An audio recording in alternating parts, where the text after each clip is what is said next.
미디어, 장애를 비추는 거울. 왜 알아? 알아야지. 휠체어를 탄 사람이 계단을 오르내릴 수 없어서 지하철을 이용하지 못한다면 그가 겪는 장애의 원인은 어디에 있는가?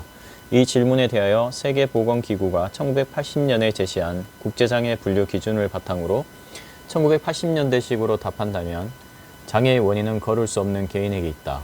이 기준에 따르면 장애는 신체적 혹은 정신적으로 손상을 입은 개인이 그 손상 때문에 무언가를 할 수 없으므로 사회적으로 불리한 처지가 되는 것을 의미한다. 즉, 그가 지하철을 이용할 수 없는 것은 그가 걸을 수 없기 때문이지 계단 때문이 아닌 것이다. 그러나 오늘날의 인식으로 바라보면 이것은 명백히 틀렸다. 오늘날의 인식에서 장애의 원인은 걸을 수 없는 개인이 아니라 엘리베이터를 제공하지 않는 사회에 있기 때문이다.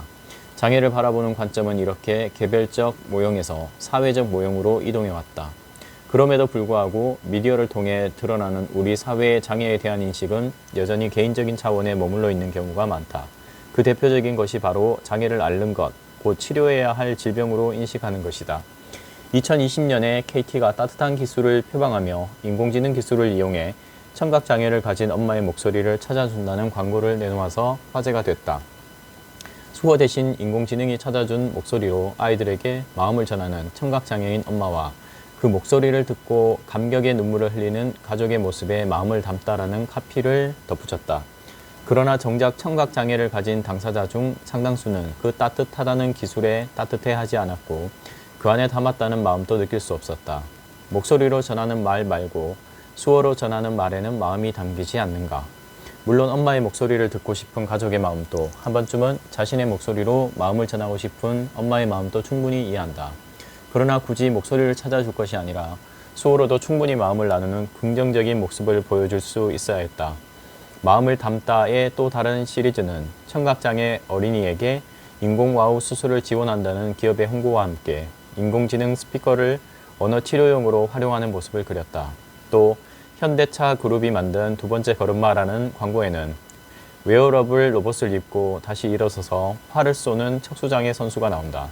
사고로 걸을 수 없게 된 장애인 양궁 선수에게 웨어러블 로봇으로 두 번째 걸음마를 선사한다는 콘셉트였다. 그런데 두 번째 걸음마의 기쁨과 감동을 배가시키기 위해 첫 걸음마에 대한 상실감과 그리움을 너무 크게 그렸다. 휠체어에 앉아있는 모습과 웨어러블 로봇을 입고 서 있는 모습을 지나치게 대유함으로써 장애를 입은 현재의 상황을 상실과 불완전 상태로 느껴지게 한다. 감동을 이끌어내기 위해 굳이 장애를 부정적인 것으로 전제할 필요가 있었을까? 이런 광고들이 보여주는 장애는 치료해야 하고 재활해야 하는 비정상의 상태이다.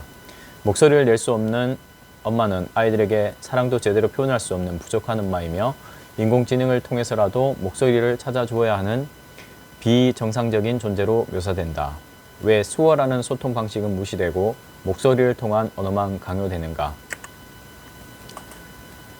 수어를 또 다른 의사소통의 방법으로 인정받기 위해 애쓰고 노력해온 많은 청각장애인들에게 이는 얼마나 무례한 메시지인가?